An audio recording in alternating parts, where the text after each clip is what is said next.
Welcome my dear students. আজকের যা main topic সেটি হচ্ছে ফিনান্সিয়াল ম্যানেজমেন্ট সাবজেক্টের cost of equity share capital. এই কস্ট অফ ইকুইটি শেয়ার ক্যাপিটালের যে কতকগুলি মেথড আছে সেই মেথডগুলিতে কোন কোন ফর্মুলা অ্যাপ্লাই করে করা হয় তার জন্য একটু কনফিউশন ছিল অনেকেরই। সেটা মানে মোটামুটি আমাকে ক্লাসে তারা বলেছে, সেই জন্য ভিডিওটা করে দিচ্ছি তোমাদের, এবং সেই কনফিউশনটা টোটালি ক্লিয়ার হয়ে যাবে। এবং কস্ট অফ ইকুইটি শেয়ার ক্যাপিটালের কনসেপ্ট কি সেটাও আমি বলে দিচ্ছি। তাহলে শুরু করা যাক। আর প্রথমত বলে দিই আরেকবার, চ্যানেলে যারা আছো তারা আপডেট থাকবে, চ্যানেল সাবস্ক্রাইব করবে, লাইক করবে, শেয়ার করবে, কমেন্ট করবে। ওকে, তাহলে যাওয়া যাক। Cost of equity share capital. দেখো, প্রথমত ইন্ট্রোডাকশন স্টেজে যদি বলতে চাও, cost equity share capital which are not on preference shares, the capital which is procured by issuing such types of share is called equity share capital, as the rate of interest of debenture and the dividend on preference share capital remain fixed. The cost of debenture and the preference share capital can easily be determined. দেখো, cost of equity share capital কে মানে সচরাচর আমরা কি করি, calculate করতে পারি না। কারণ হচ্ছে প্রেফারেন্স শেয়ার, তাও 10% প্রেফারেন্স শেয়ার, তার একটা রেট আছে, তাহলে সেটাই তার কস্ট। 10% ডিভিডেন্ড তাহলে দেওয়া হচ্ছে, মানে 10% প্রেফারেন্স শেয়ার যদি থাকে তাহলে 10% ডিভিডেন্ড পাওয়া যাবে। প্রেফারেন্স শেয়ার হোল্ডার তারা এক্সপেক্ট করে কোম্পানির কাছ থেকে 10% ডিভিডেন্ড পাবে। তাহলে কি কস্ট অফ ইকুইটি শেয়ারের তো কোনো কস্ট নেই অ্যাকচুয়ালি। তা কত পার্সেন্ট ইকুইটি শেয়ার ক্যাপিটাল কি কিছু বলা আছে? তাহলে বলা নেই। তার মানে এই নয় যে আমরা রেটটা পাবো না, এটা একটু কম্পিউট করা difficult.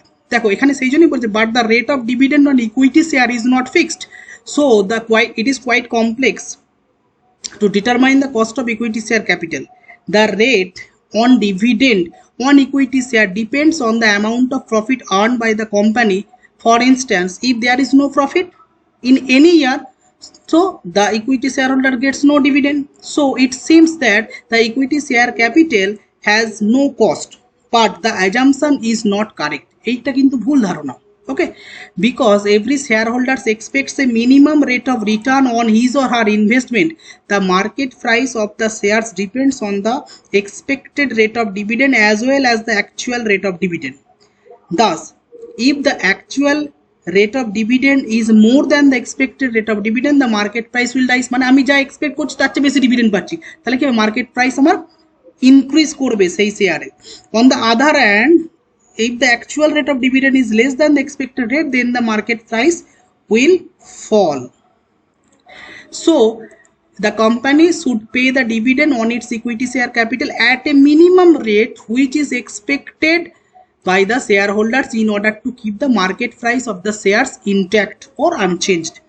So minimum rate is known as the cost of equity share capital. Okay, this minimum rate of dividend for the cost of equity share capital can be determined in different ways. The techniques of determining the cost of equity share capital as discussed below. যে কটা techniques আছে আমি একটা একটা করে আলোচনা করে দিচ্ছি এবং তার কি ফর্মুলা সেগুলো আমি এখানে বলে দিচ্ছি।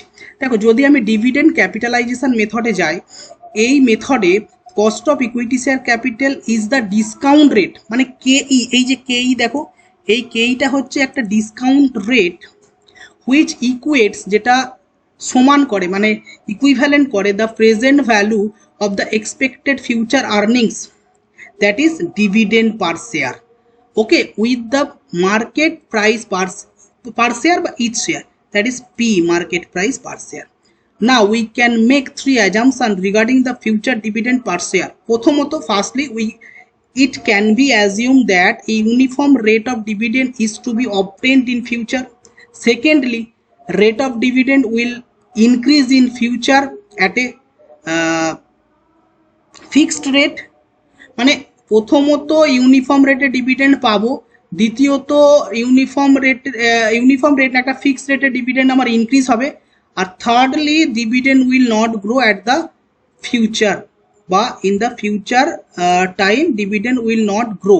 তাহলে প্রথম ফর্মুলায় যদি আমি দেখি, when it is expected that dividend is to be received every year at a uniform rate, it is a dividend, that is KE equal to cost of equity equal to D by P, dividend per share by market price per share. Second one, when it is expected that dividend will grow at a fixed rate, ওই যে first second and third তিনটে আমি assumption করেছি, এই তিনটে assumption হচ্ছে এইটা, তাহলে ফিক্সড রেটে গ্রো করবে, তাহলে একই formula, that is plus G for growth, that is cost of equity capital মানে K E, D for annual dividend, P for market selling price and G for growth rate. Okay, third one, if the dividend is not increased at a uniform rate in each year, যদি uniform রেটে প্রত্যেকবারে dividend increase না হয়, then DN equal to D one one plus G to the power N minus one, that is DN মানে nth year dividend, suppose 2 year dividend মানে D two হবে তাহলে এখানে, ঠিক আছে। তার ডি ওয়ানটা হচ্ছে ওই বছরের ডিভিডেন্ড, জি মানে হচ্ছে growth rate of dividend, N মানে কত বছরের জন্য আমি করছি, তাহলে সেটা এখানে বসাবে। এইটা হলো আমার ডিভিডেন্ড মেথড গেল, ডিভিডেন্ড ক্যাপিটালাইজেশন মেথড। এর পরের মেথড যেটা আছে দেখো, এইগুলো কিন্তু এর ফর্মুলাগুলো এইভাবেই কিন্তু হবে, ঠিক আছে। এই ফর্মুলাগুলো অনেকেই গুলিয়ে ফেলে, সেই জন্যই এইভাবে দেওয়া হয়েছে। ওকে, নেক্সট ওয়ান হচ্ছে earning price ratio method. The ratio of earning per share and the current market price of each share is called earning price ratio. When all the requirements of a company is fulfilled by the equity share capital, that is company has no need of any debt capital, the cost of equity share capital is determined in this method. তার মানে এখানে company কোনো debt capital নেই, only equity capital আছে, সেই ভিত্তিতেই এখানে cost of equity share capital নির্ণয় করা হবে বা ডিটারমাইন করা হবে। As there is no debt capital in the capital structure of the company, the earning per share will be derived by dividing net profit after tax by number of equity shares. তার মানে হচ্ছে ওই profit available to equity share holder divided by number of equity share, সেই একই ফর্মুলা। Under this method, the cost of equity share capital is determined on the basis of equity's earning per share, মানে EPS এর উপর depend করছে। We can have two types of expectation regarding EPS, earning per share. Firstly, it can be assumed that the earning per share will remain constant in future, EPS তোমার constant থাকবে ফিউচারে। Secondly, it can be assumed that earning per share will increase, মানে EPS ভবিষ্যতে আমার in ফিউচারে বাড়বে, আস্তে আস্তে ইনক্রিজ হবে। ফর্মুলা কি হবে, আমার মেথড কি, earning price ratio method. Formula কি হবে, K equal to cost of equity equal to E by P, that is expected earning per share divided by net selling price or market price per share. Okay, third one, earning price ratio and dividend growth model.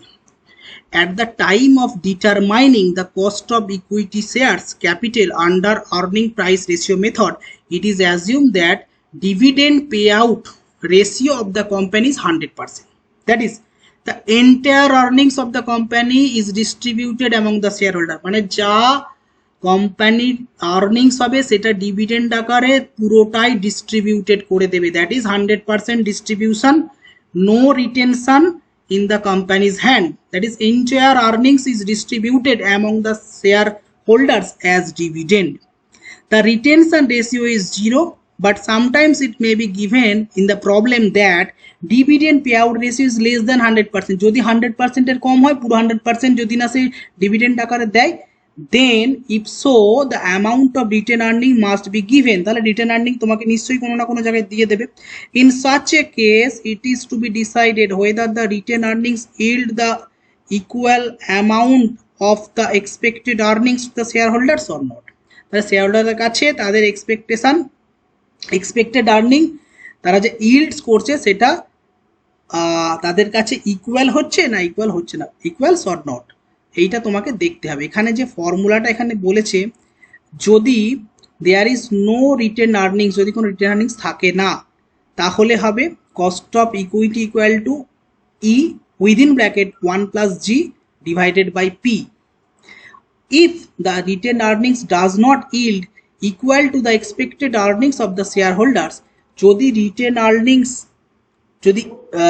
Earnings does not yield, মানে yield তোমার বলতে এখানে বোঝানো হচ্ছে actually সেইটা যদি written আর্নিংসটা তোমার expected earning share হোল্ডারদের কাছে যদি ডাজ নট মানে ইকুয়াল না হয়, ঠিক আছে, তাহলে K E within bracket K E equal to D by P plus G, যেখানে কস্ট অফ ইকুইটি হচ্ছে তোমার কেই, ই মানে হচ্ছে আর্নিং পার শেয়ার, ডি মানে ডিভিডেন্ড পার শেয়ার, আর এখানে তুমি বলতে পারো অতএব ই মানে হচ্ছে তোমার EPS into dividend pay out ratio, এভাবেও তুমি বার করতে পারো ডিকে।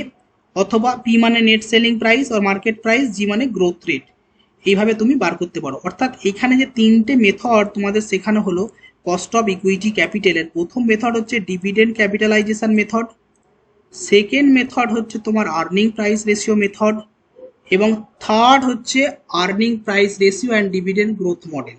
মানে এই তিনটে মেথডই মোটামুটি কস্ট অফ ইকুইটি ক্যাপিটালে আমাদের বার করতে হয়। কস্ট অফ ইকুইটি ক্যাপিটালের সূত্র এই তিনটে থেকেই আসে। এবং এছাড়াও কস্ট অফ ইকুইটি ক্যাপিটাল তোমরা জানো সিএপিএম মডেল আছে, সেটা আমি অলরেডি আমার চ্যানেলে ভিডিও আপলোড করে দেওয়া আছে, অর্থাৎ তোমরা সেই ভিডিওটাও দেখবে। এই তার ডেসক্রিপশন বক্সে আমি সিএপিএম যেভাবে এক্সপেক্টেড কস্ট অফ ক্যাপিটাল বা এক্সপেক্টেড রিটার্ন, যেটা মিনিমাম রেট অফ রিটার্ন, যেটা কেই আন্ডার সিএপিএম মডেল, সেটাও আমি তোমাদের এই ডেসক্রিপশন বক্সের লিঙ্ক দিয়ে দেবো, তোমরা সেটাও দেখে নেবে। ওকে, থ্যাংক ইউ। বুঝতে না পারলে কমেন্ট করবে, আমি অ্যান্সার দেওয়ার চেষ্টা করবো। ওকে, থ্যাংক ইউ ভেরি মাচ।